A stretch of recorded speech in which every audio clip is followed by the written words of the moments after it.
आज हम हरितालिका व्रत कथा, पूजन विधि तथा इसका नाम हरितालिका कैसे पड़ा के बारे में जानेंगे।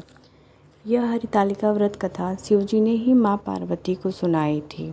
शिव भगवान ने इस कथा में माँ पार्वती को उनका पिछला जन्म याद दिलाया था। अब हमें इसे विस्तार से पढ़ेंगे। हे गौरा, पिछले जन्म में तुमने मुझे पाने के लिए बहुत छोटी उम्र में कठोर तप और घोर तपस्या की थी। तुमने ना तो कुछ खाया और ना ही पिया, बस हवा और सूखे पत्ते चबाए। जला देने वाली गर्मी हो या कपा देने वाली ठंड, तुम नहीं हटी, डटी रही। बारिश में भी तुमने जल नहीं पिया। तुम्हें इस हालत में देखकर तुम्हारे पिता दुखी थे। उनको दुखी कर नारद मुनि आए और कहा कि मैं भगवान विष्णु के भेजने पर यहाँ आया हूँ। वह आपकी कन्या की से विवाह करना चाहते हैं। इस बारे में मैं आपकी राय जानना चाहता हूँ। नारद जी की बात सुनकर आपके पिता बोले, अगर भगवान विष्णु यह चाहते हैं तो उन्हें कोई आपत्ति नहीं, परंतु जब तुम्हें इस विवाह के बारे में पता चला तो तुम दुखी हो गई। तुम्हारी एक सहेली ने तुम्हारे दुख का कारण पूछा तो तुमने कहा कि मैंने सच्चे मन से भगवान शिव का वरण किया है, किंतु मेरे पिता ने मेरा विवाह विष्णु जी के साथ तय कर दिया है। मैं विचित्र धर्म संकट में हूँ। अब मेरे पास प्राण त्याग देने के अलावा कोई और उपाय नहीं बचा। तुम्हारी सखी बहुत ही समझदार थी। उसने कहा, प्राण छोड़ने का यहाँ कारण ही क्या है? संकट के समय धैर्य से काम लेना चाहिए। भारतीय नारी के जीवन की सार्थकता इसी में है कि जिसे मन से पति में एक बार वरण कर लिया, जीवन पर्यंत उसी से निर्वाह करे। मैं तुम्हें घनघोर वन में ले चलती हूँ, जो साधना स्थल भी है और जहाँ तुम्हारे पिता तुम्हें खोज भी नहीं पाएंगे। मुझे पूर्ण विश्वास है कि ईश्वर अवश्य ही तुम्हारी सहायता करेंगे। तुमने देखा ऐसा ही किया। तुम्हारे पिता तुम्हें घर में न पाकर बड़े चिंतित और दुखी हुए।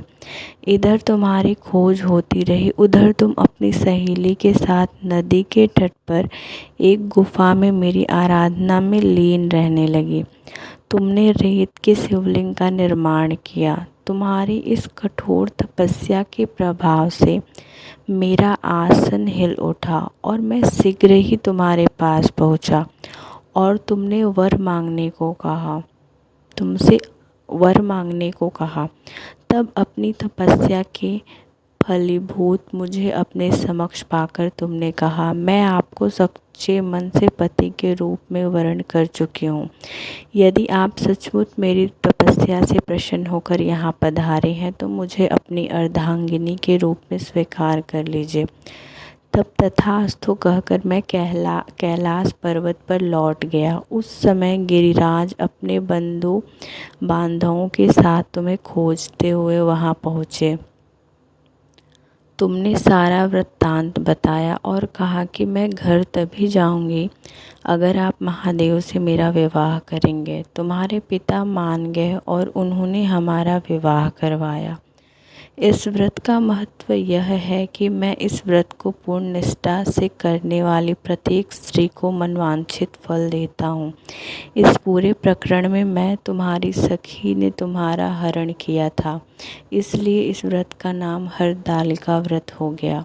इस व्रत से जुड़ी एक सामान्य मान्यता यह है कि इस व्रत को करने वाली स्त्रियां पार्वती जी के समान ही सुखपूर्वक प्रतिरमण करके शिवलोक को जाती हैं। सौभाग्यवती स्त्रियां अपने सुहाग को अखंड बनाए रखने और अविवाहित युवतियां मन मुताबिक वर पाने के लिए हरितालिका तीज का व्रत करती हैं। इस दिन व्रत करने वाली स्त्रियां सूर्योदय से पूर्व ही उठ जाती हैं और नहाकर पूरा श्रृंगार करती हैं।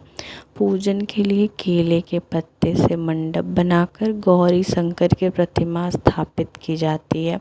इसके साथ पार्वती जी को सुहाग का सारा सामान चढ़ाया जाता है।